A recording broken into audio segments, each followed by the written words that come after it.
Pues bueno, mi nombre, como dices, es Elías González, tengo 31 años, soy filósofo y escritor. Básicamente podría decir que esas dos cosas están muy presentes en mi vida. Mi interés básicamente es la parte de la mística, el diálogo interreligioso y la dimensión, digamos, o la potencia antisistémica, contrahegemónica que tiene esto, también muy en diálogo con las comunidades indígenas del Abya Yala, del continente americano. Trabajo también en Oaxaca, que es un espacio, es uno de los estados de México donde pues, hay mayor presencia indígena. Vivo en Guadalajara, Jalisco, y actualmente colaboro en el ITESO, la Universidad Jesuita de Guadalajara, básicamente como parte de un proyecto justo que pretende crear una cátedra cuyos temas principales son el diálogo interreligioso, intercultural, la espiritualidad, la mística. Y pues buena parte de mi día a día tiene que ver con eso, ¿no? Con la creación de estos procesos, ir a comunidades, la escritura, mucho el diálogo interreligioso y pues así como cosillas, pues también me dedico a dar cursos, ¿no? Temas de espiritualidad, tanto adentro como afuera de la universidad.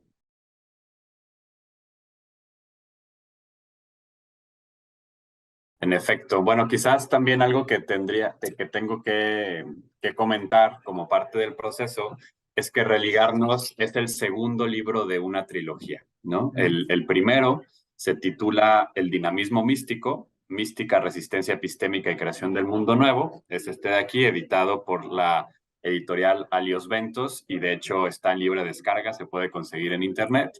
Esta es mi tesis de maestría en filosofía, donde justamente estoy intentando abordar filosóficamente la dimensión crítica del saber místico frente a lo que yo denomino la epistemología hegemónica, ¿no? Es como qué nos puede brindar el saber místico en este momento histórico civilizatorio en el que nos encontramos a un nivel crítico de propuesta de vida diferente. Ante ese libro, digamos, el segundo de la trilogía es Religarnos, más allá del monopolio de la religión, y los dos tienen que ver con eso, ¿no? Es un esfuerzo, por un lado, yo diría, de pensar la intersección entre política, filosofía y mística, o religión, espiritualidad, como le quieran llamar. Por otro lado, también, particularmente este segundo libro, es un esfuerzo también personal, fue escrito en pandemia. Originalmente iba a ser un libro que yo iba a escribir con un gran amigo y maestro, Gustavo Esteva, digamos que fue amigo y a su vez discípulo de Iván Illich y el fundador de la Universidad de la Tierra aquí en México, en Oaxaca, donde yo he estado colaborando ya varios años. Entonces también esto es como un esfuerzo personal de hacer una suerte de síntesis entre todo este pensamiento, digamos, político en el que yo me he ido moviendo y aprendiendo en las comunidades de los pueblos y toda la dimensión, digamos, espiritual de mi reflexión dentro de la mística. Por eso el título Religarnos, porque estoy partiendo justamente de esta noción de, de que la modernidad ha creado una suerte de monopolios radicales, de tal manera que únicamente, por ejemplo, para aprender, la escuela tiene el monopolio del aprendizaje, el sistema de transporte el monopolio del movimiento, el sistema de salud el monopolio de la sanación, y la idea es que como se ha sustantivizado la vida, un poco la apuesta es a verbalizarla otra vez, de tal manera que no deleguemos nuestras capacidades y potencias personales y colectivas a instituciones que son monopolios radicales, sino volver a tomar en nuestras manos lo que siempre ha sido nuestro, ¿no? La capacidad de sanarnos, la capacidad de aprender y, en este caso, ¿no? La capacidad de religarnos, ¿no? El religarnos como la verbalización de esta dimensión humana más allá de los monopolios radicales de la religión.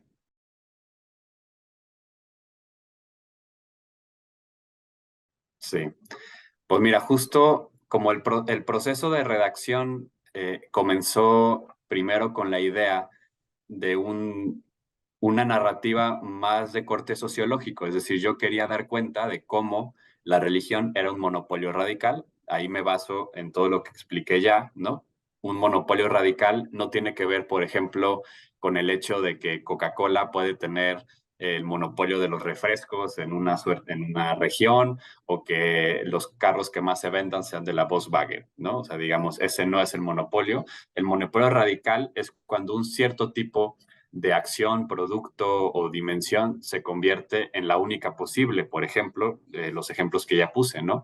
De tal manera que ya es difícil concebir el mundo del aprendizaje fuera de la escuela. La escuela tiene el monopolio radical del aprendizaje. No significa que tal o cual universidad tenga el monopolio, sino que la idea de escuela, es decir, la idea de currículums, etcétera, tiene el monopolio radical del aprendizaje. Entonces yo quería dar cuenta de cómo las instituciones religiosas han cooptado, digamos, nuestras posibilidades personales y colectivas de religarnos, de vivir nuestras capacidades espirituales, nuestra dimensión espiritual, de tal manera que existe en el imaginario que forzosamente pues se tendría que vivir la espiritualidad dentro de una religión, etcétera, ¿no? Entonces, en un primer momento era algo más de corte sociológico, ¿no? Explicar ese proceso. A la hora de trabajarlo me di cuenta de que tenía una dimensión filosófica. Y entonces tuve que hacer en paralelo todo un argumento filosófico que es el de la artificialeza. Yo me di cuenta de que justamente lo que producen los monopolios radicales es una pérdida sistemática de nuestra capacidad de sentir el mundo, básicamente, con nuestros sentidos, de vivirlo en nuestro propio cuerpo, y entonces tenemos que delegar todo eso a instituciones que nos tienen que decir cómo vivir. Y entonces yo cuando voy a hacerme análisis médicos me dan un resultado en un papel que supuestamente es mi cuerpo, pero yo no siento eso que está en el papel, ¿no? Ahí hay un desdoblamiento, una abstracción, un distanciamiento con el mundo real vivido pues en la propia corporalidad personal o colectiva de la comunidad. Y entonces me puse a darme cuenta de que allí había pues justamente un argumento religioso, ¿no? En el fondo, entendiendo religión, no digo que se tenga que entender siempre así. Este libro no es como atacar a las personas que siguen o seguimos ciertos caminos espirituales que tradicionalmente se pueden catalogar como religiosos. Yo practico Zen, bebo mucho de la tradición cristiana, es mi tradición. Entonces no va por ahí, no es un asunto de abandonen entonces todos los caminos, sino que se trata de darnos cuenta de este proceso. Y la artificialeza, a lo que yo me refiero, es esta pretensión humana de convertir, o sea, de crear un mundo netamente humano, exclusivamente humano, en donde ya no gire en torno a un bucle de retroalimentación con la realidad. O sea, ahí entran otros dos conceptos que yo propongo, que es el de mito encarnado y mito desencarnado. Me quiero salir de la lógica de si de esta idea de la realidad objetiva o no es objetiva, que yo digo, o sea, al final todo es mitológico, todo es un mitos, eh, pero hay de mitos a mitos, ¿no? Hay mitos desencarnados y por mitos desencarnados entiendo la artificialeza, patológica búsqueda, que yo ahí digamos, recupero algunas nociones históricas, pero lo recupero como una posibilidad humana. Digo, o sea, no es exclusiva de nuestra era, sino algo que puede suceder en cualquier momento y que tiene que ver con esta pretensión, repito, de posicionar un mundo que funge únicamente como para y al ser humano alrededor de lo que el ser humano quiere, desea y propone. Eso sería un mito desencarnado. Y un mito encarnado sigue siendo mito, pero está en esta apertura de retroalimentación con la realidad, que le destruye el mito y se vuelve a armar, y es el constante proceso de desmitificación, remitificación. Ahí dialogo mucho con Raymond Panikkar.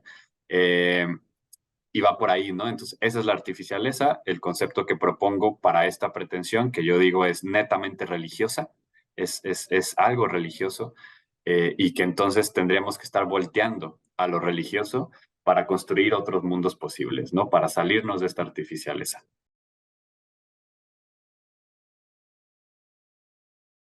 Pues mira, justo esa es como una pregunta difícil. Este libro, de cierta manera, fue mi ajuste de cuentas, lo digo allí con la religión. ¿Cómo superar la religión? No en el sentido tradicional incluso llego a criticar mucho esto de espiritualidad sin religión. Eh, Personalmente nazco en una familia católica romana en México, como la mayoría de las personas, pero una familia bastante abierta, digamos, de corte bastante ignaciano también, jesuítico. Me formo con con jesuitas, con maristas, incluso llegué a ser prenovicio jesuita, estuve un año en Ávila, en España, estudiando el máster en Mística y Ciencias Humanas en la Universidad de la Mística, en el CITES, pues también muy cercano a la espiritualidad carmelitana.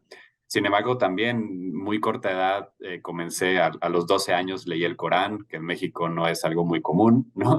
Menos en los noventas, ¿no? Eh, y justo también, por ejemplo, a los 18 años comencé a saborear el budismo, a los 19 tomé votos budistas laicos.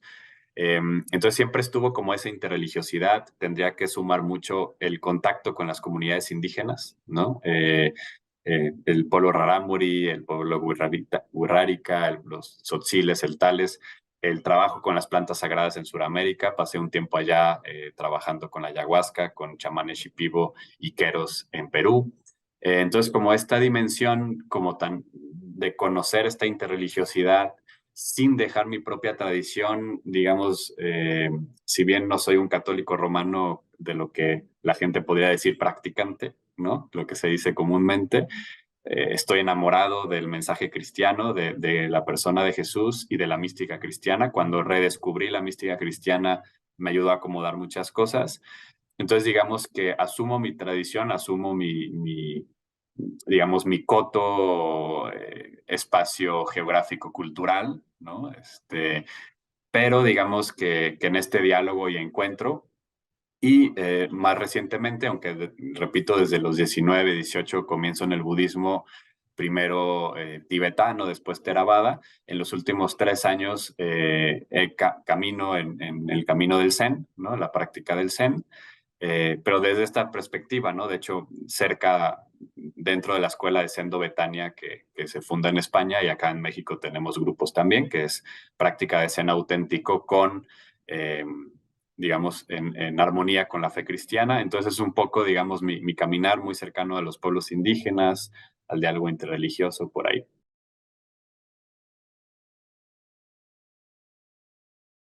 Pues yo creo que por un lado, o sea, en pocas palabras sería la artificialeza, ¿no? Pero también eso es decir todo y nada, ¿no? Sería en los concretos, pues sería los concretos de esa artificialeza, o sea, de esa propensión muy actual, muy moderna, de crear, repito, un mundo netamente humano o de querer implantar lo artificial como la nueva naturaleza.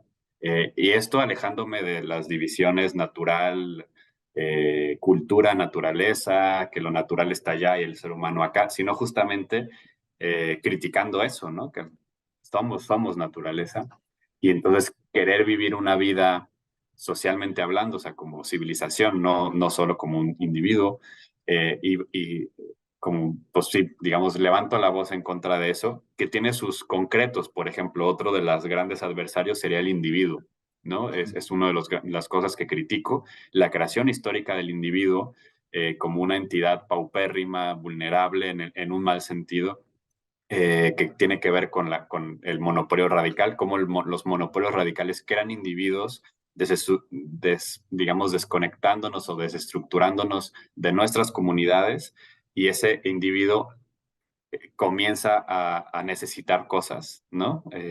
Bienes y servicios que solo las instituciones pueden brindarnos. Entonces también es un ataque en contra del individuo. También critico, ¿no? Lo que yo podría llamarle las espiritualidades alternativas o la religión alternativa, ¿no? Que es la cuarta parte del libro, porque de pronto las primeras partes parece como que estoy criticando muy abiertamente a las religiones tradicionales, ¿no? La iglesia, el no sé qué. Y digo, ojo, o sea, tampoco encuentro la respuesta en estos nuevos movimientos religiosos que para mí, digamos, repiten mucho de lo mismo, institucionalizan de otra manera. Entonces también, digamos que arremeto un ataque frontal en contra lo que yo he llamado, por ejemplo, la psicologización de la espiritualidad, o sea, cómo actualmente la espiritualidad se reduce a una psicología, la medicalización de la espiritualidad, ¿no? O sea, ahí tengo estas críticas en la cuarta parte del libro.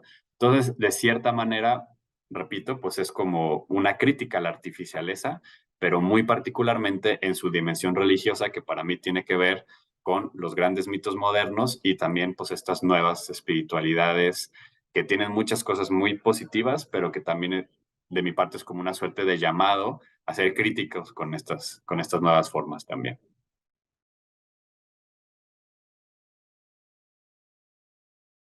No sé si hay solución, de hecho lo menciono por ahí, creo que es en la tercera parte del libro, que no planteo la solución, pero sí planteo, por decirlo de alguna manera, una suerte mm, de cierto caminito, ¿no? O sea, de hecho quisiera eh, justo recuperar, ¿no? Digo, estoy citando, ¿no? No se trata de decir qué hacer, sino de plantear las condiciones de posibilidad para que la actividad de un hacer sea posible. O sea, es decir, para mí no se trata de lanzar una nueva corriente, una nueva utopía que tenemos que alcanzar y entonces hay que hacerlo de esta manera. O sea, hay que hacer esto exactamente. Lo que sí estoy convencido sería más que el qué en algunos cómo, ¿no? ¿Cómo? Agarrando, o sea, recuperando estas capacidades propias, ¿no? Es decir, volviendo a vivir nuestras vidas. Para mí el gran asunto con la artificialeza es que es enajenante, ¿no? O sea, enajena nuestras vidas, es contraproductiva en el sentido que supuestamente es para mejorarnos, pero mejorar nuestro estilo de vida, pero en realidad termina convirtiendo vidas al servicio de esa artificialeza para seguir recuperando, de seguir manteniendo como el engranaje de la máquina de la artificialeza, ¿no? Nos esclaviza. Y entonces para mí no sería tanto, pues es esto, o sea, esto es lo que hay que hacer, sino cómo recuperando la propia vida en nuestras manos. Y cuando hacemos eso, regresamos a la colectividad, ¿no? Regresamos a la comunidad, eso sí lo recupero mucho, o sea, tiene que ser en comunidad. Y entonces cada comunidad crea sus propios mundos, o sea, salirse de la artificialeza o tratar de construir algo distinto a la artificialeza, necesariamente, y esto lo repito mucho, va a ser diferente en cada río, en cada monte, en cada comunidad, ¿no? Entonces yo no podría decir así va a ser y todos tengan que hacer eso. Lo que sí es que pongo estas condiciones de decir, por lo menos, creo que tiene que ser por el lado de lo colectivo y el lado de que se recupere la vida en nuestras propias manos. Y cuando la vida vuelva a ser nuestra, vivida en nuestros cuerpos, vivida en nuestras dimensiones, en nuestras proporciones, porque el parte de la artificialeza que nos enajena de la vida es que de pronto ya son vidas invivibles en nuestras proporciones carnales y tenemos que estar viviendo a merced o para mantener sistemas y tecnologías que ya no son nuestros cuerpos y nuestras vidas. Y entonces cuando regresamos a vivir nuestra propia vida, entonces regresa la esperanza y regresa la creatividad y cada colectivo y cada comunidad pues lo hará de alguna manera, ¿no? En España será una manera, aquí en el barrio será de otra, etcétera.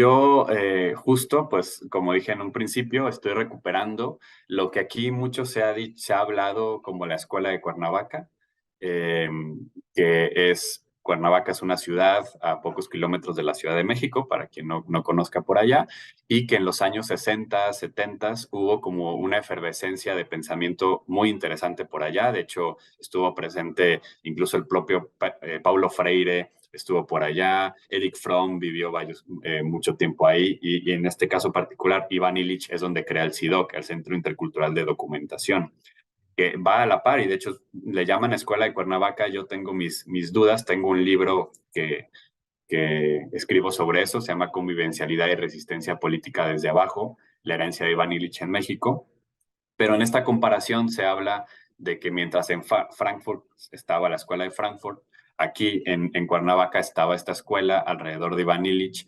y que ha seguido y que es un pensamiento crítico que tiene ciertas particularidades. Entre ellos, en mucha medida, pues está esta relación de una crítica radical a la modernidad, pero digamos, en la parte de la propuesta o la parte de la creatividad hay un voltear a ver a los pueblos, ¿no? Entonces, políticamente hablando, yo me siento muy cercano, pues, a la lucha autonómica, ¿no? De las comunidades indígenas del Abdayala, del continente americano, en su diversidad, ¿no? Porque podría ahorita nombrar, pues, el zapatismo, y digo sí, pero el zapatismo funciona en Chiapas. En Oaxaca se lucha de otra manera, en Ecuador, donde he estado, en otra, pero en buena medida tiene que ver con eso, o sea, que poder vivir la propia vida, ¿no? Detrás hay una apuesta pues anticolonial y en pro de lo intercultural, ¿no? Que tiene que ver con esa dimensión, o sea, hay que vivir la propia vida, ¿no?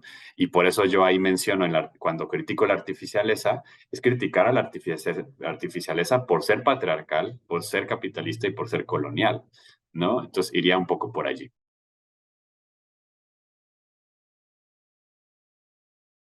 Claro, como les dije, pues fue un vaivén, porque originalmente iba a ser un libro escrito a cuatro manos con Gustavo Esteva, finalmente no pudo ser posible. Entonces, por decirte algo, así podría decir que el primer capítulo lo escribí que se llama Primeros esbozos filosóficos en torno a la artificialeza, porque la artificialeza no partí de ese concepto, yo no lo tenía, sino que cuando yo empecé a escribir la primera parte, bueno, así como bote pronto, o sea, son son cinco partes, ¿no? La primera la dedico a la artificialeza, pero antes de escribir sobre artificialeza estaba escribiendo sobre las instituciones modernas, el monopolio radical. Entonces, toda la primera parte se basa justamente en plantar un poco el horror en el que estamos, ¿no? Eh, y haciendo todo eso y viendo la dimensión religiosa del horror, fue que recuperé el término artificialeza, que es decir, que es y no es acuñado por mí, o sea, es decir, es un término que aparece en el arte, ¿no? En algunas exposiciones artísticas, pero yo no he encontrado su uso, por ejemplo, ya a un nivel filosófico, político, ¿no? Eso sería la originalidad mía, proponerla en estos términos, aunque, digamos, la palabra no la inventé yo. Entonces recupero, y toda la primera parte es eso, eh, hablar de la artificialeza en términos filosóficos y políticos. Después viene una segunda parte, que ya es el monopolio radical de la religión, y ahí es donde abordo la dimensión, por ejemplo, patriarcal. Fue fundamental para mí las ideas de Claudia von Gerfolf, una alemana, que justamente propone el patriarcado como eso, como el deseo de posicionar, de construir algo que es totalmente distópico, ¿no? Un régimen totalmente artificial, ¿no? Que tiene que ver con eso, ¿no? Con la pretensión de un mundo puramente humano. Y entonces ahí lo menciono, pero también otro texto que fue fundamental para mí fue las ideas de Abdenur Prado, ¿no? En el libro Genealogía del Monoteísmo, con quien tuve posibilidad de dialogar, hacer una entrevista y demás. Entonces también esta recuperación del término religión como un dispositivo colonial fue fundamental en mi proceso de escritura. Después ya la relación entre religión y capitalismo, también lo propio de la religión sacrificial, dialogando con un teólogo y gran amigo, Carlos Mendoza, eh, y pues como todas estas ideas, ¿no? También toda la tradición de pensar el tamaño, ¿no? Que el tamaño se importa, así se llama uno de los capítulos, que es esta tradición de Leopold Kohr y demás. eh, y pues escrito en medio de la pandemia, también recuperar, ¿no? Las reflexiones por ese lado. La tercera parte, que se llama la construcción de alternativas, ya justamente es todo esto que les mencionaba, ¿no? La parte de recuperar los verbos, el religarnos como un verbo y la parte comunitaria, recuperar la propia vida, y pongo ejemplos del ámbito más bien político, ¿no? La lucha de autonomía, la comunalidad, etcétera. Y después viene una cuarta parte, que es lo que mencionaba, de que, bueno, entonces la salida no es sin más la tradicional frase espiritualidad sin religión, porque también allí hay mucho de lo que ya he estado criticando. Entonces la cuarta parte, las religiones alternativas, menciono cómo pues, son religiones alternativas y no auténticas alternativas a la religión, ¿no? Entonces son solo nuevas maneras de vivirlo, y ahí pues tengo toda esta crítica a pues la medicalización de la espiritualidad, la psicologización de la espiritualidad, etcétera, que creo que es como la espiritualidad está decayendo ahorita en eso, en mucho de eso. Y ya finalmente la quinta parte es el religarnos, ¿no? Ya finalmente la reflexión tanto filosófica como práctica, ¿no? Con ejemplos concretos, menciono ejemplos concretos donde yo he encontrado el religarnos. Eso para mí es fundamental. Religarnos no es inventar el hilo negro, es dar cuenta de algo que ya existe. O sea, hay gentes, poblaciones, comunidades, grupos, iglesias incluso, sangas, etcétera, que viven desde la lógica del religarnos, ¿no? Entonces yo no estoy inventando el hilo negro, no estoy creando, repito, la nueva postura política o la nueva religión. estoy dando cuenta de lo que ya la gente está haciendo para religarse en sus propios términos. Y más o menos, pues esa es la estructura que, repito, pues fue poco a poco agarrando. De hecho, lo menciono en la introducción, cada una de las partes puede ser un libro en sí mismo y podrían leerlo por separado, porque tiene como un argumento redondo, pero leyendo las 5 partes, pues se entiende realmente todo, ¿no?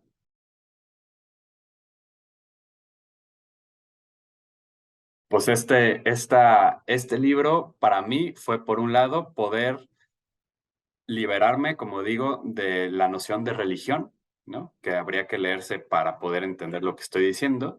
Y dos, justamente descubrir un caminar en mi propia vida, o sea, me ayudó a entenderme a mí mismo en mi propia historia y entender lo que está sucediendo en distintas comunidades y poder aportar en la lucha de la liberación, en este caso, de comunidades espirituales en específico. Diría eso, ¿no? Diría eso. O sea, para mí fue todo un proceso introspectivo de trabajo personal también.